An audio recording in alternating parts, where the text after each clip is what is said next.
Welcome to the eerie hour. Some places don't just haunt you, they wait.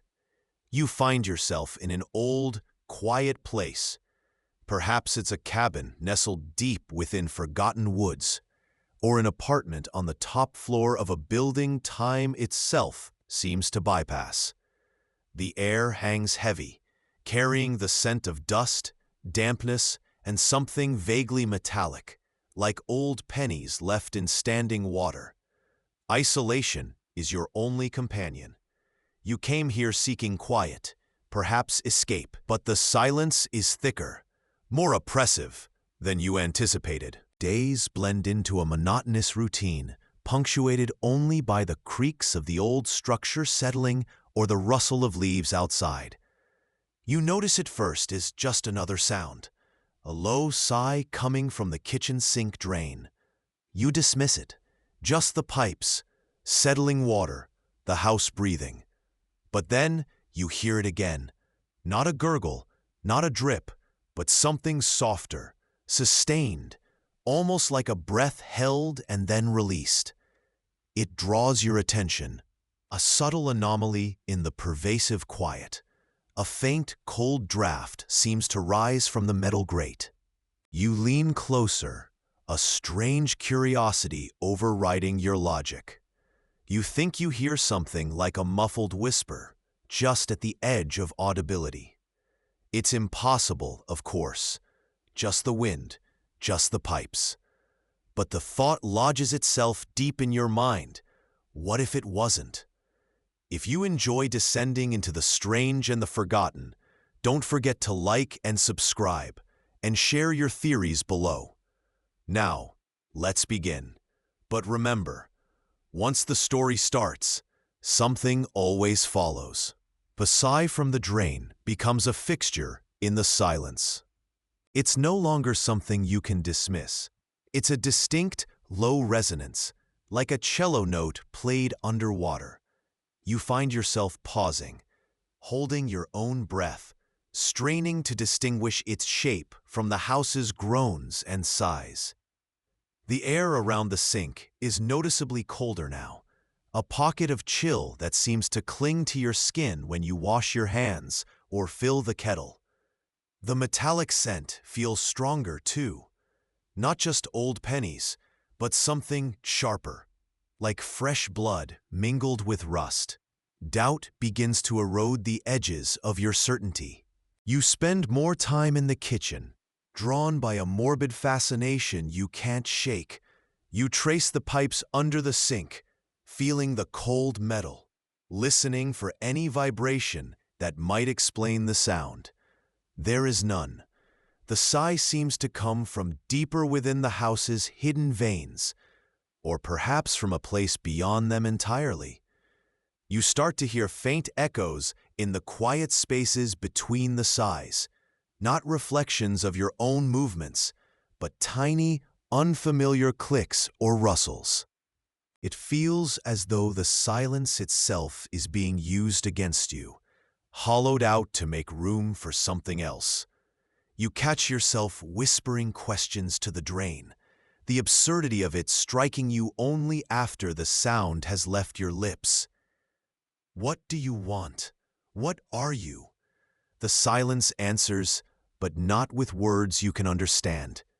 It answers with another sigh, a little longer this time, carrying a faint, sweet, sour smell that makes your stomach clench. You pull back, a primal unease prickling your scalp. It's just condensation, you tell yourself, just the house settling. But the feeling of being watched, of being listened to, settles over you like a shroud. It feels less and less like simple noise and more like a slow, deliberate exhalation from something unseen. The whispers become clearer, though still maddeningly indistinct. They are low, guttural, woven into the fabric of the drain's sigh.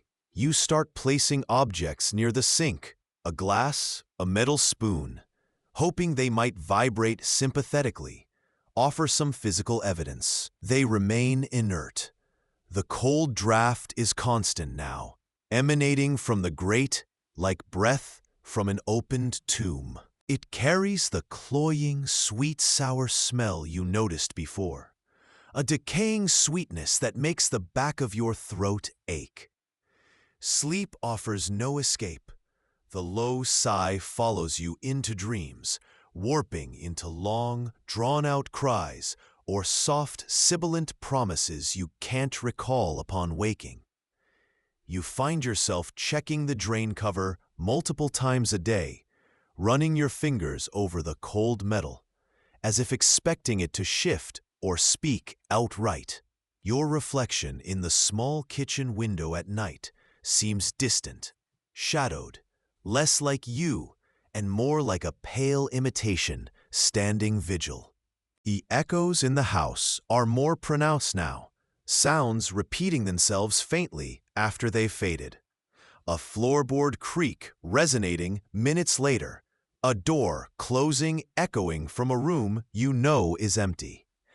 It's as if the house is trying to hold on to sound, to replay it, or perhaps it's generating its own.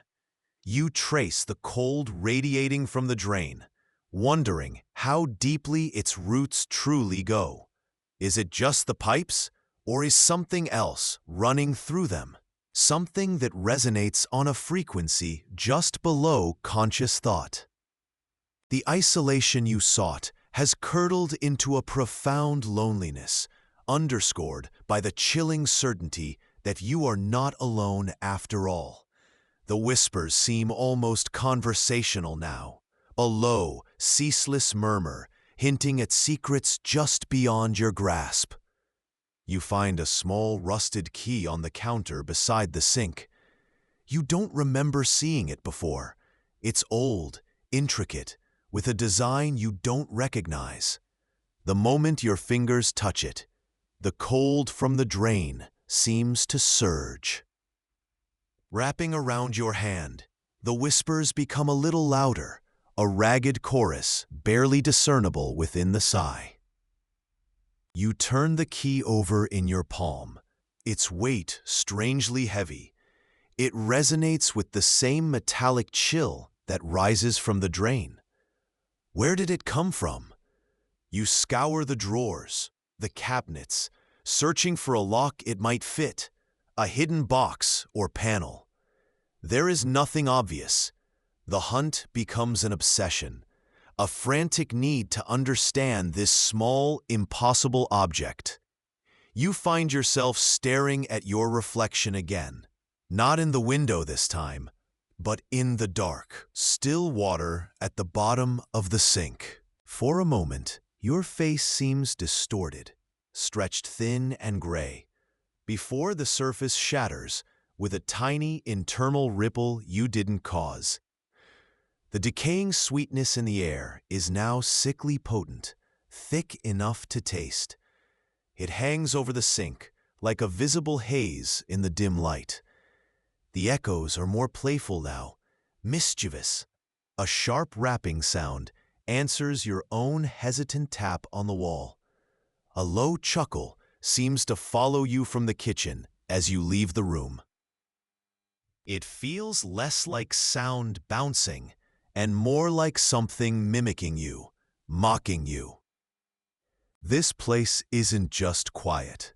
It's holding its breath, waiting for you to make a mistake, to show it where this strange key belongs.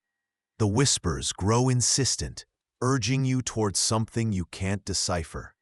A tangle of low sounds that scrape against your nerves. The key rests on the counter, a constant, cold presence.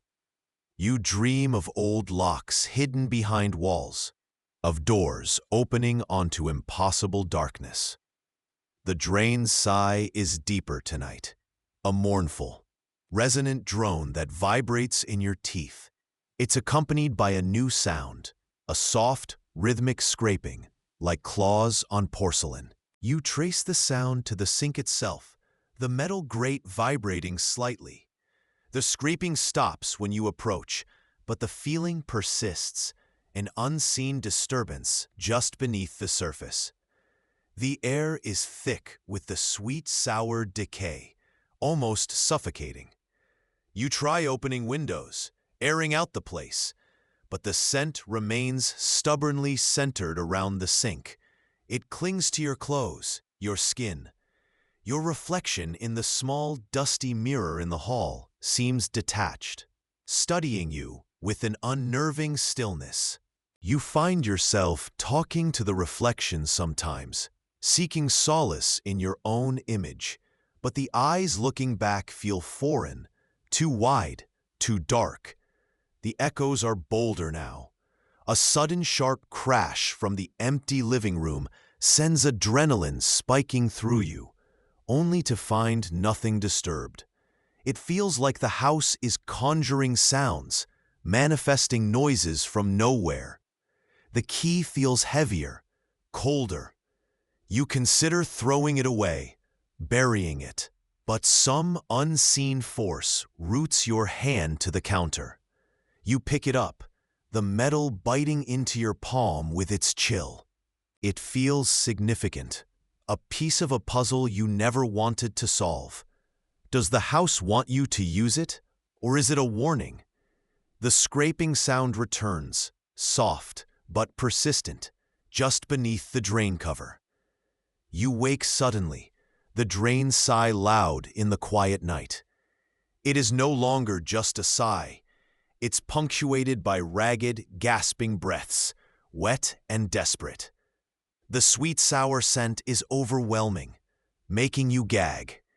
You stumble into the kitchen, drawn by a terrifying urgency. The cold emanating from the drain is palpable, freezing the air. The key feels scorching hot in your pocket, though it was ice-cold moments ago. You look into the sink, into the darkness below the grate. The water is still, but something moves within it, a faint, indistinct shape swirling just beneath the surface tension. Your reflection in the kitchen window is pressed close, eyes wide, a silent scream contorting the face that is supposedly yours. The face seems to be straining, listening, just as you are. The echoes are now overlapping, a cacophony of phantom noises, whispers, crashes, footsteps overhead, a child crying somewhere deep inside the walls. It's too much. A tidal wave of impossible sound threatening to drown your sanity. You grip the key, the metal now burning your skin. It feels like the house is demanding something, showing you the source of the sounds, of the scent, of the chilling presence that has settled here. The scraping returns, louder, more insistent, coming from behind the sink now, from the wall itself. Is it the wall scraping, or something trying to get through? The air crackles with unseen energy, static, making the fine hairs on your arms stand on end. You feel a profound, soul-deep weariness, a recognition of something ancient and terrible that has taken root. The key pulse hot in your hand, mirroring the frantic rhythm of the gasping breaths from the drain. The sounds fade, leaving only the oppressive silence behind. The gasping stops. The scraping ceases. Even the low sigh of the drain is gone. The sudden quiet is more terrifying than the noise ever was. The air still hangs heavy with the sweet, sour decay, but the intense cold has receded, leaving a faint warmth in its place, unsettling in its wrongness. You stand in the kitchen, the key still clutched in your hand, no longer hot, but simply inert and heavy. You look at the sink, at the dull metal grate, expecting something. But there is nothing. The surface of the drain is still. The air above it is still. Your reflection in the dark window is just your face now, pale and haunted, the wildness in the eyes slowly giving way to a hollow exhaustion. The echoes have vanished. The house is truly silent for the first time since you arrived. A profound, absolute silence that feels final. But the silence is not empty. It is filled with the memory of what you heard, what you smelled, what you felt pressing in on you. The small, rusted key remains, a tangible piece of an impossible event. You look at it, then back at the drain, then at the walls. You didn't find a lock. You didn't open anything. But something shifted. Something was acknowledged. The air around you feels different, charged with a lingering presence that doesn't need sound to make itself known. The isolation is deeper now, absolute, because you know you are not alone. You are simply unheard, unseen, for now. And if you hear it again tonight, don't answer. Not yet. The low sighing persists, refusing to be dismissed. It weaves through the mundane sounds of the house, the hum of the refrigerator, the distant traffic, a persistent, unwelcome thread. You try to ignore it, to attribute it to old pipes settling, or the wind finding a strange acoustic passage. But the sound doesn't fade. It grows. It unfurls from the darkness of the drain, no longer just an exhalation of damp air, but something structured, intentional. What was a vague murmur resolves into distinct whispers, faint at first, barely audible over your own breathing, then undeniable. They are low, raspy, like dry leaves skittering across cold concrete on a windless night. A sound that scratches at the edges of hearing, yet vibrates deep within your skull. You react instinctively, desperately. You twist the faucet, letting hot water cascade down, hoping the rush will drown it out, wash it away. It doesn't. The whispers simply weave through the rushing water, clear as ever, undisturbed. You grab a bottle of harsh cleaning solution, the kind that promises to dissolve anything, and pour it down, the fumes stinging your eyes. Still, the whispers remain, mocking the chemical assault. Frustration boiling. You find an old rag, anything to plug the drain, to force silence. You jam it down, creating a seal. The whispers do not stop. They seem to come from around the barrier, through the porcelain, through the floorboards, directly into the air you breathe. They bypass physical reality, an affront to logic that sends a shiver of genuine dread down your spine. Initially, they are nonsensical, a jumble of sibilant sounds, a chaotic, breathless stream. But as you stand there, rooted by disbelief and fear, straining to understand, coherence emerges.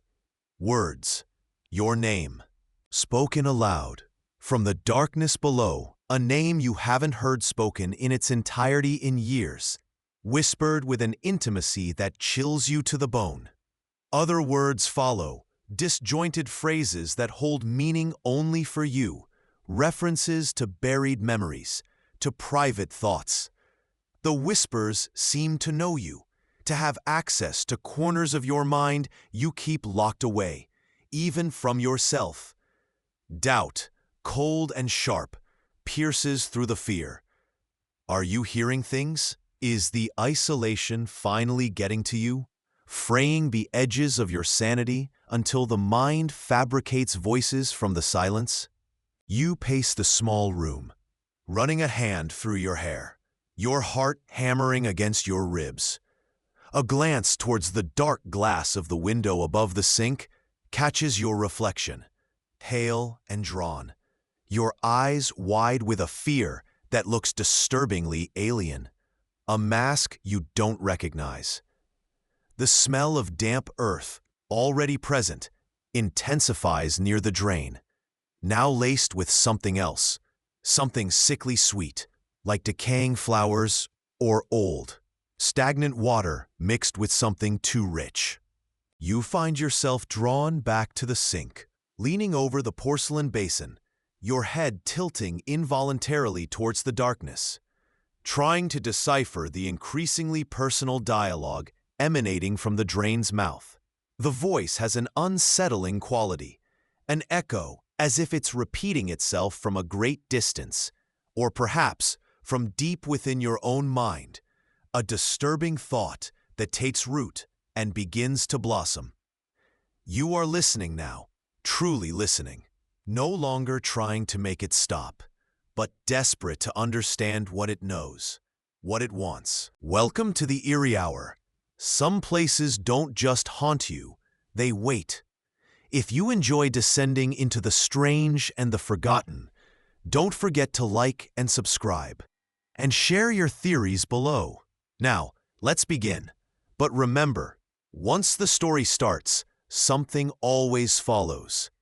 The house settles around you like a shroud woven from old dust and forgotten breath. It is a quiet settling, the kind that makes floorboards groan, not from weight, but from ancient memory stretching. You stand in the hallway, the air thick and tasting faintly of damp earth and something metallic. Outside, the day fades, pulling color from the windows. The silence here isn't empty. It feels weighted, as if holding its own secrets close. You glance towards the bathroom, drawn by an unseen thread. There's a low, almost imperceptible sound coming from there, like water, trying to decide if it wants to drip or retreat. It's barely audible, yet it pulls at your attention, a single insistent note in the house's hushed symphony. You walk towards it, compelled by a curiosity that feels less like your own and more like an echo belonging to this place. The bathroom door stands slightly ajar, a sliver of darkness inviting you in. You pause before it, your hand hovering over the cool brass knob. A sudden, sharp anxiety prickles your skin, the irrational fear that something waits just on the other side.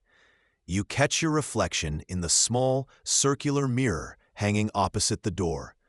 Your eyes look wider than you expected, dark pools reflecting not just the dim hall, but something else.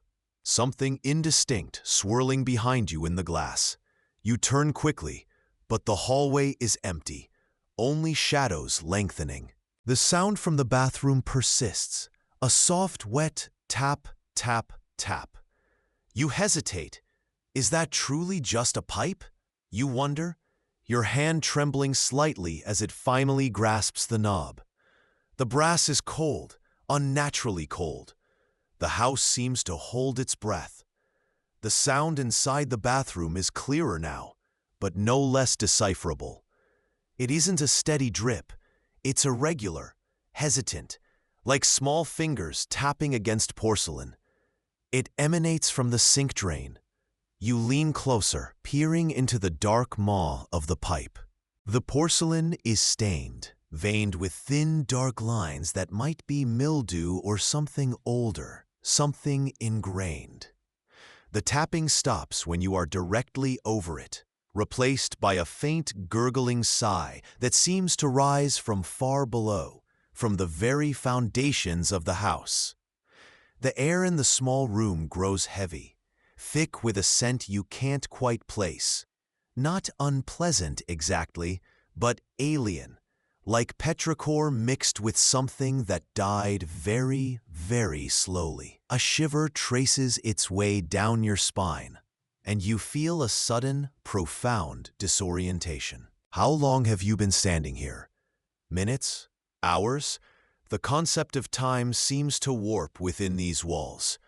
You look up at the mirror above the sink, seeking a sense of grounding in your own familiar face. But your reflection, it stares back with an unnerving stillness. Its eyes track your movements, but its expression is fixed, a mask of vacant calm that doesn't match the unease churning in your gut. Then, the reflection's mouth curves upwards just slightly, a silent, unsettling smile that your own face is not making. Your heart leaps into your throat. It's just the light, you tell yourself, but the image holds, unwavering. The smile widens fractionally in the glass, before vanishing as quickly as it appeared, leaving only the empty, reflected stare. A cold certainty blooms in your chest. This house is not empty, and whatever inhabits it is watching you from the other side of the glass. Who is truly looking out? The voice from the drain is no longer just whispering. It speaks to you directly now. It's a distorted echo, layered and resonant, sometimes low and guttural, sometimes high and keening. It sounds like a voice you might know, warped and unfamiliar, or perhaps a voice you fear you might become. It speaks of your past mistakes, small slights you'd forgotten, regrets buried deep, and secrets whispered only to the dark, recounting them with chilling accuracy. It plays on your guilt, your anxieties, twisting them into grotesque, undeniable shapes. Remember her face? It hisses. Or, that promise you broke, did you think it would fade? Sleep becomes impossible as the voice persists, sometimes laughing maniacally, sometimes lamenting softly, as if sharing your own sorrow, always pulling you, urging you towards the sink.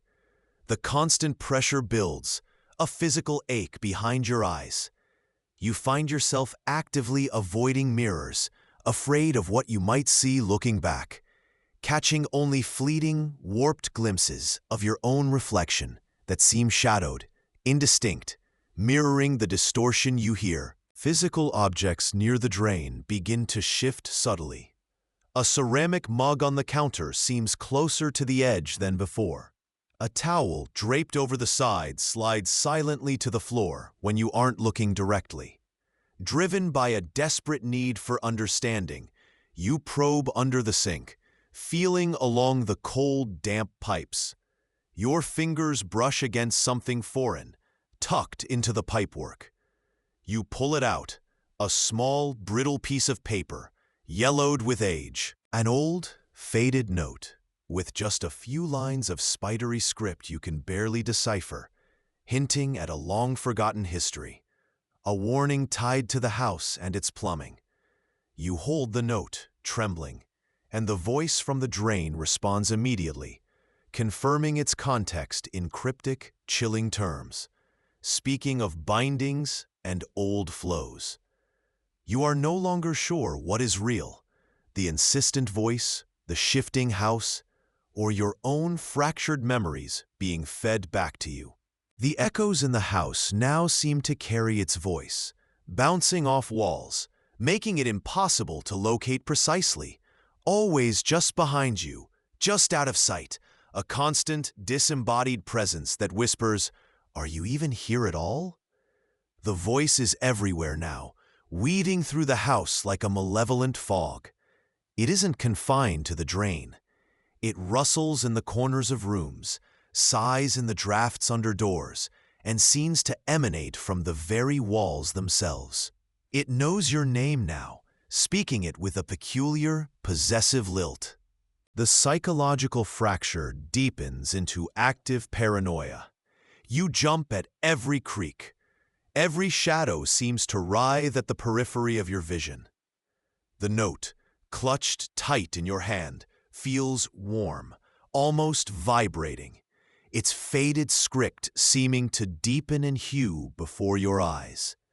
The vivid atmospheric detail is the pervasive cold, a bone-deep chill that blankets the house regardless of the temperature outside, carrying the scent of damp earth and something else. Something sweet then sickeningly floral. You try to leave, to open the front door, but it resists, stuck fast as if swollen shut or barred from the other side. You hammer against it, but the sound seems muffled, absorbed by the heavy air. Desperate, you look towards the window, seeking the street outside, seeking escape. Your eyes fall upon the large, ornate mirror in the hall, the one you've been so careful to avoid.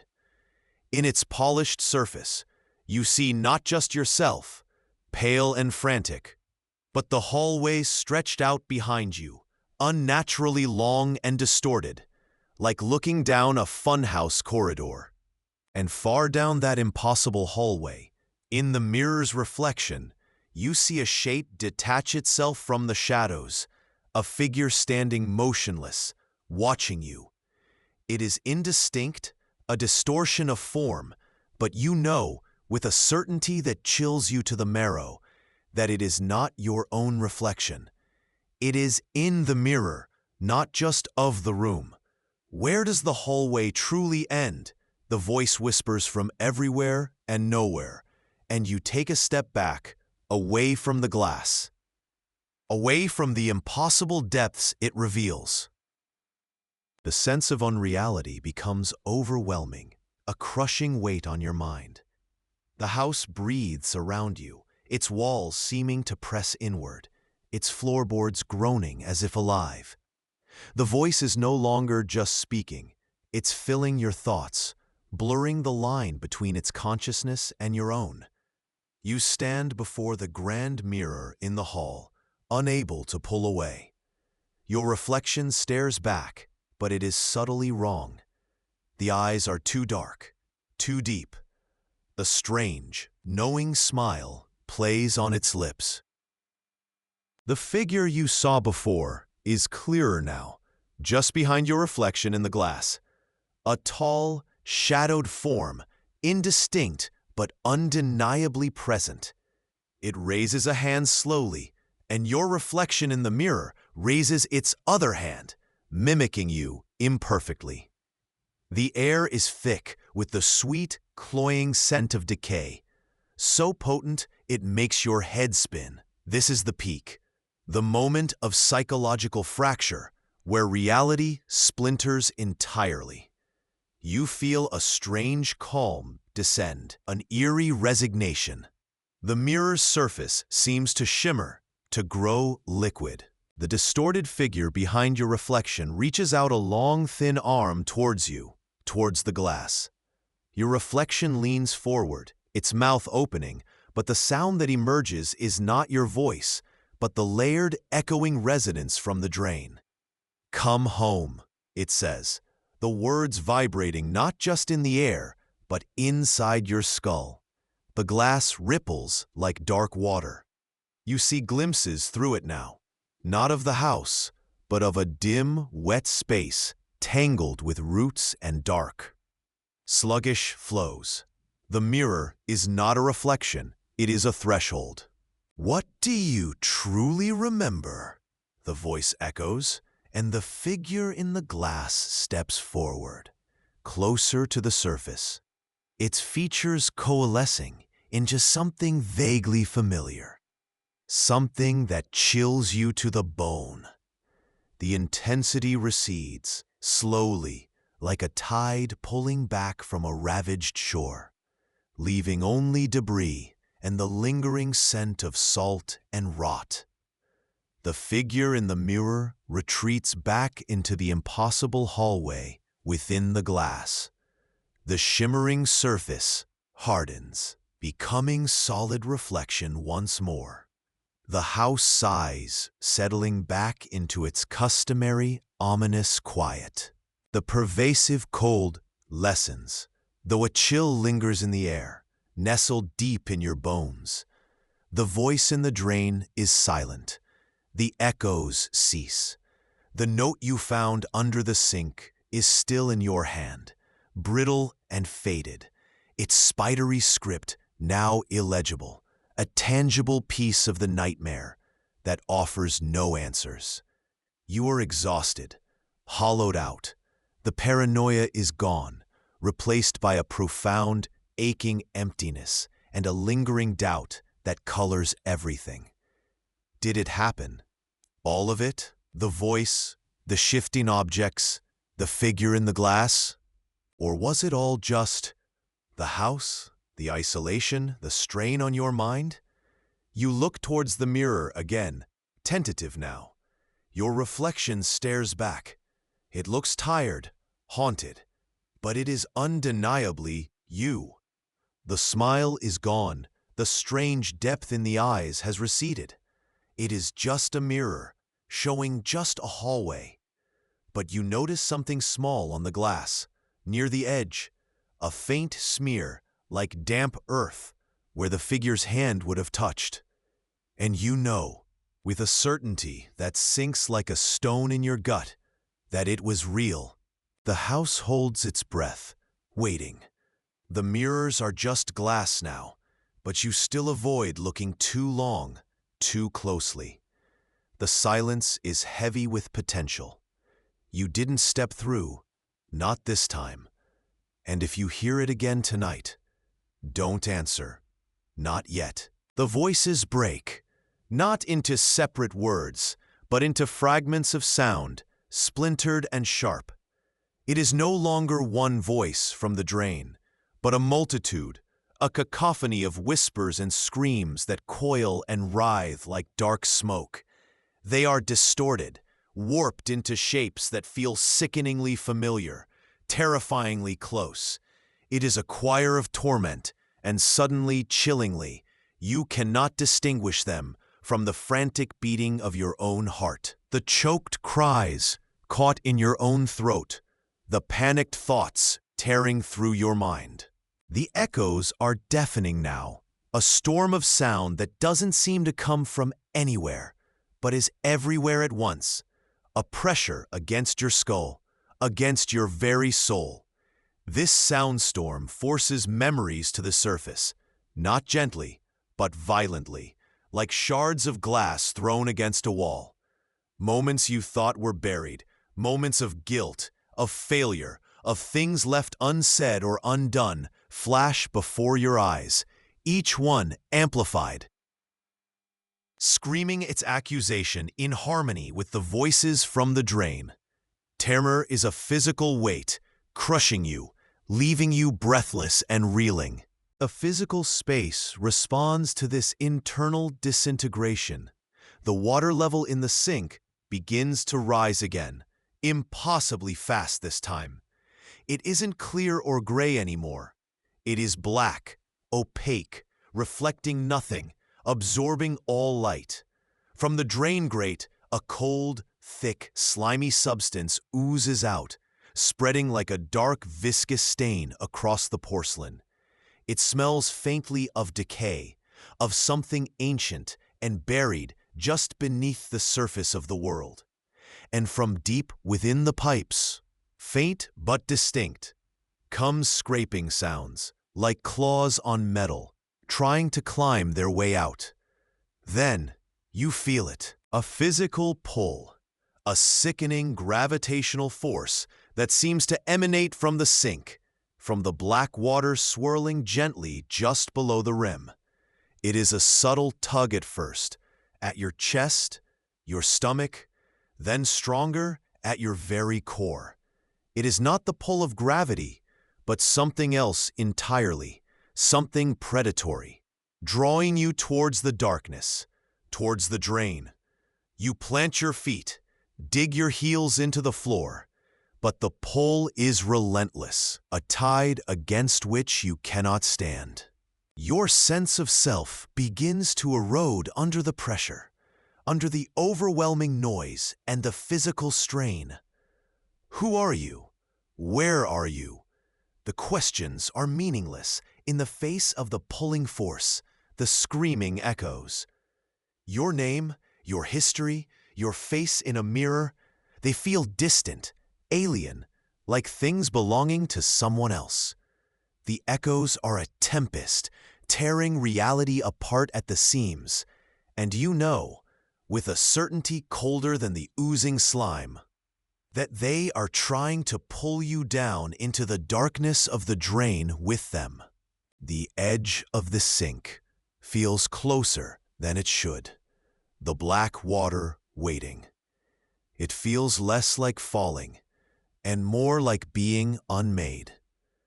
Is this what it means to become just another sound among the screams? Welcome to the Eerie Hour.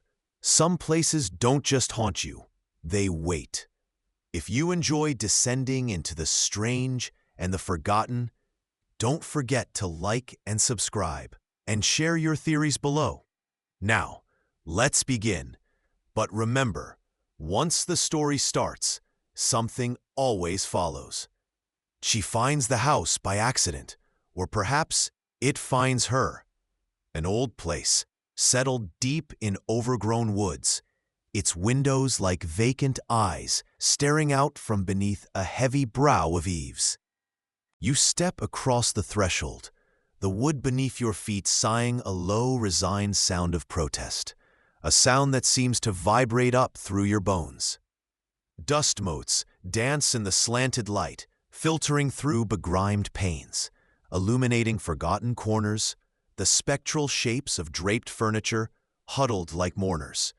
An air hangs heavy, smelling of mildew and secrets kept too long, a scent that catches in the back of your throat. There is no electricity, no running water, just silence that feels loud. A waiting silence, thick and expectant. You move deeper inside, compelled by an unseen thread, a faint tugging at the edges of your awareness. Each floorboard creaks a lament beneath your weight as you ascend the stairs, drawn toward the upper floor. In a small, forgotten bathroom, peeling wallpaper hangs like tattered skin from damp walls, patterns of faded flowers blooming grotesquely in the gloom. The porcelain fixtures are cracked and stained, and there, in the center of a chipped sink, is the drain. It is just a drain, dark and still, holding a shallow pool of murky water that refuses to evaporate. But as you lean closer, tilting your head, a faint sound emerges from its depths.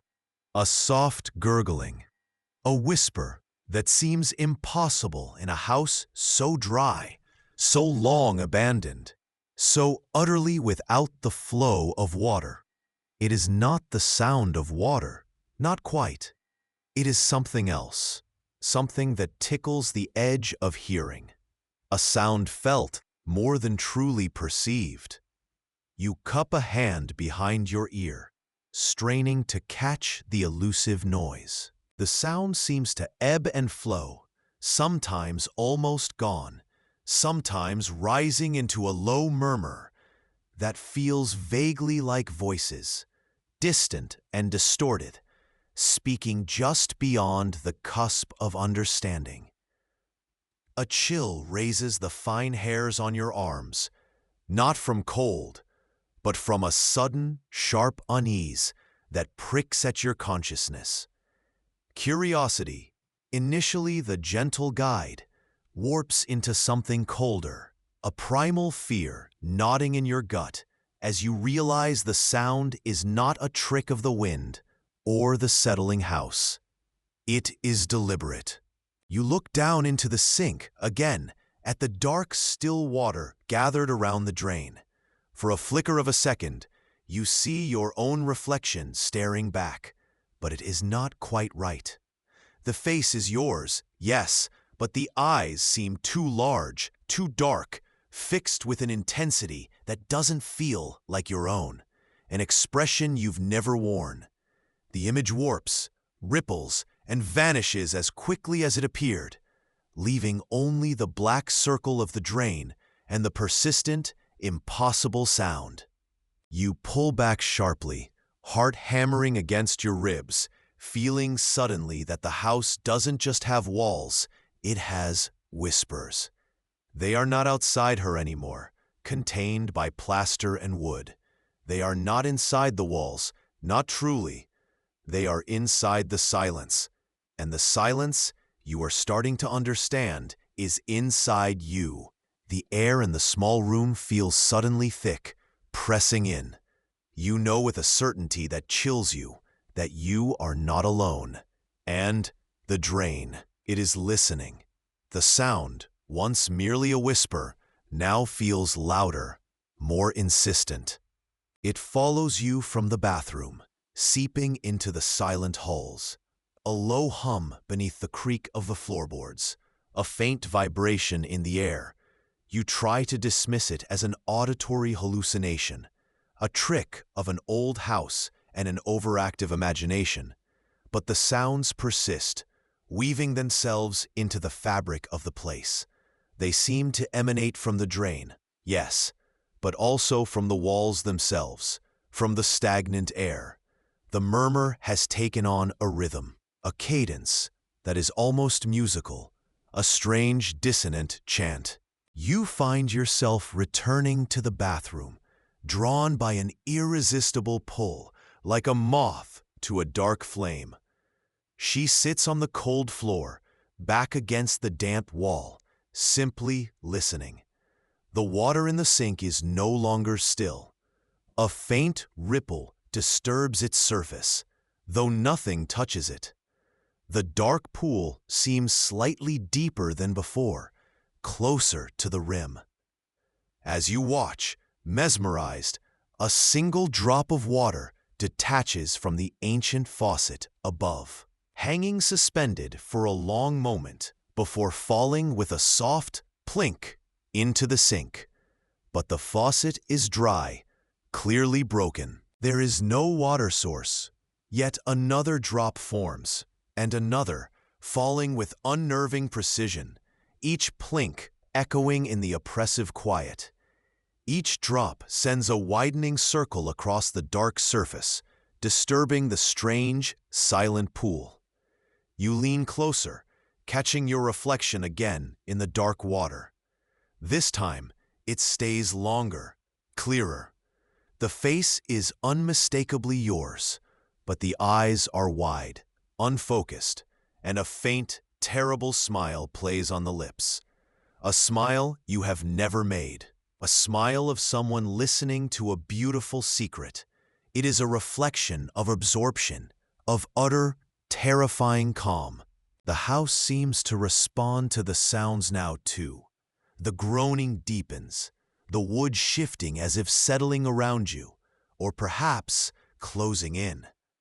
A low sigh seems to come from somewhere beneath the floorboards, a sound like wind rushing through a confined space. But there is no wind inside.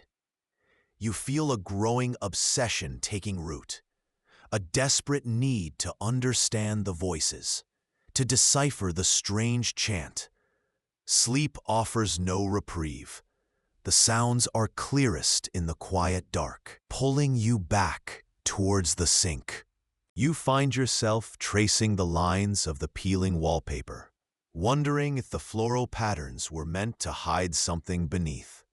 You are listening, constantly listening, and you wonder, with a tremor of fear, if the house is listening back. The voices are no longer just murmurs. They have separated, individual strands weaving in and out of the low hum. Some are soft and pleading, others sharp and demanding. A few are high and keening, like distant cries. They seem to speak to you now, though the words are still just beyond comprehension, a language made of pure sound and feeling. You spend hours by the sink, mesmerized, trying to pick out meaning from the cacophony. The air in the bathroom is noticeably colder, a damp chill that seeps into your bones, carrying with it the faint, metallic tang of old water and something else, something rotten and deep underground. The uncanny event escalates. The water in the sink, now much fuller, begins to swirl slowly on its own, a lazy vortex forming above the drain. And as it swirls, the dark opening of the drain itself seems to deepen, to open wider, revealing not metal pipes, but an infinite, lightless void. You stare into it, feeling a dizzying sense of height, or perhaps depth. It feels less like a drain and more like a mouth, open and waiting. Your reflection in the swirling water is fractured, broken into shifting pieces, each piece showing a different emotion: fear, fascination, emptiness. You catch a glimpse, deep within the reflection, of something indistinct shifting in the blackness below, a suggestion of movement in the void. The psychological fracture is deepening into paranoia. Every shadow seems to lengthen with intent. The house groans are no longer just old wood settling. They sound like sighs, like whispers from the walls themselves. You feel watched, not just by the drain, but by the entire structure. Is the house alive, or is it merely a shell for the things that dwell within its forgotten spaces, in the places where water once flowed, and now only whispers remain? You start talking back to the voices, softly at first, then with more urgency, pleading for clarity, for understanding, or perhaps for silence. But silence is the one thing the house refuses to give. It answers you with the swirling water, the deepening void, and the relentless, chittering chorus that seems to promise answers. If only you would lean closer. If only you would listen harder. This place is not just a house. It is a threshold, and you have stepped across it without knowing the cost. The presence behind the voices is no longer confined to the drain or the walls. It is in the room with you now. The air grows heavy, thick with an unseen pressure, making it difficult to breathe. The chorus of voices intensifies, swirling around your head, a maddening symphony of whispers, cries, and guttural sounds that seem to vibrate directly inside your skull. You press your hands against your temples, trying to push the sound out, but it is useless. It has found a home within you. The temperature plummets further, the kind of cold that feels ancient, elemental, pulling warmth from your very core. The sink is no longer just a fixture.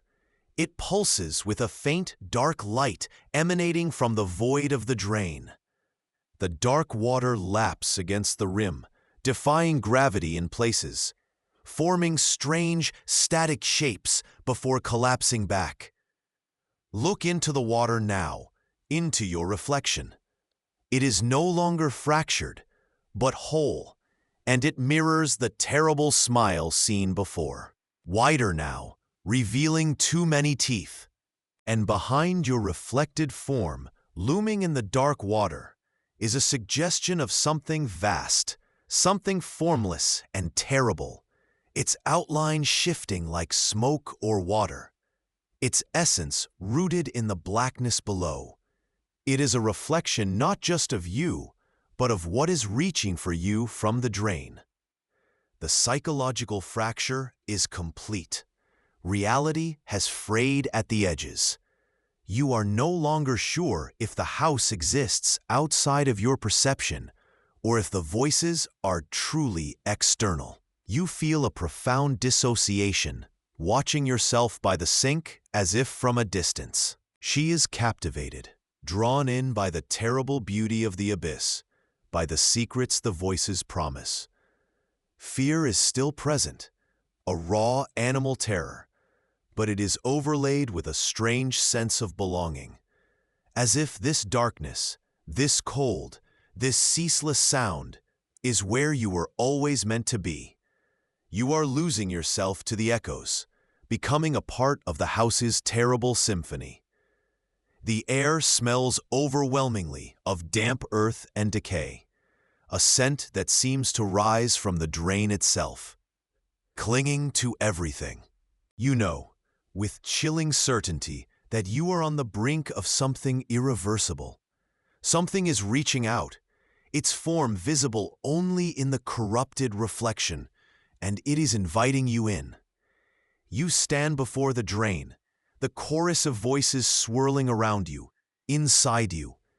They are deafening now, a chaotic storm of sound and thought that is somehow both overwhelming and profoundly intimate.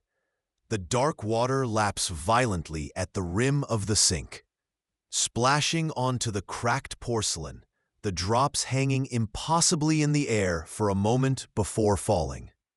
The sink itself vibrates, a low, resonant thrumming felt deep in your chest.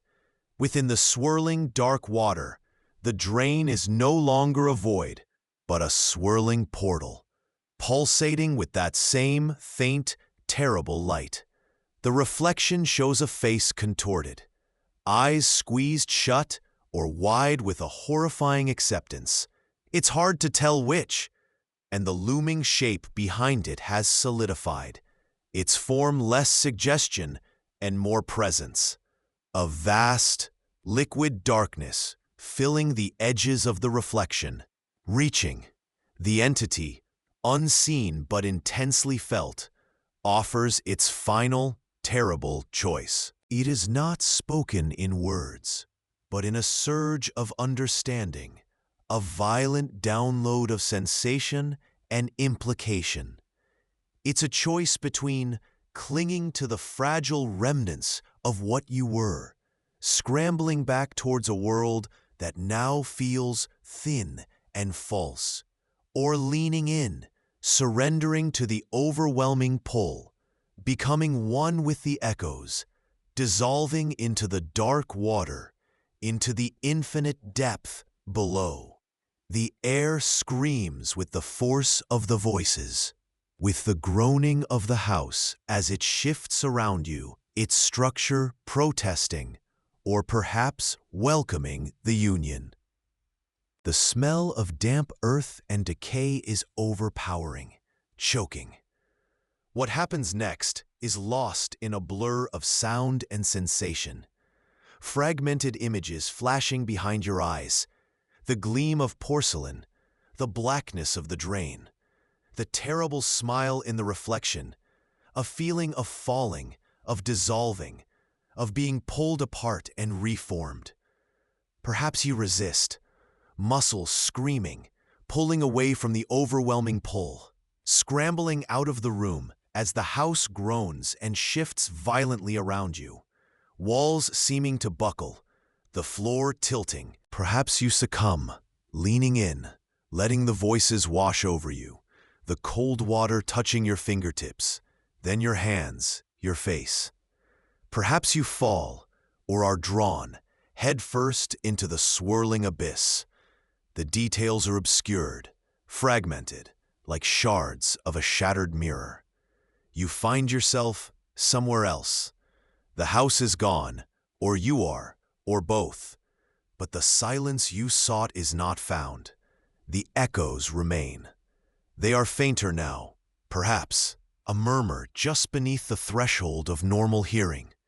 But they are always there, woven into the fabric of your new reality.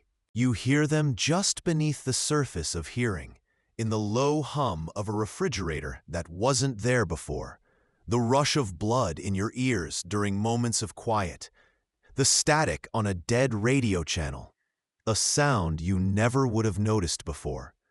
They are a permanent part of you now, a chilling reminder of what lies beneath the mundane world, of the voices that wait in the dark spaces, in the forgotten pipes, in the places we rarely look. The smell of damp earth and decay follows you, a faint, persistent scent that no amount of washing can remove.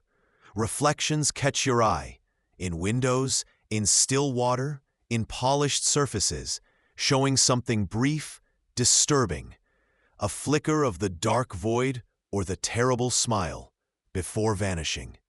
Sleep offers no respite. The whispers are clearest in the quiet hours of the night, weaving nightmares from the edge of sound.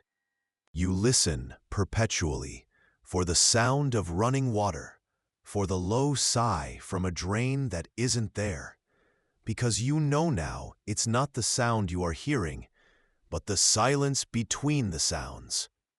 Because you know now, they answered you, and they are still listening.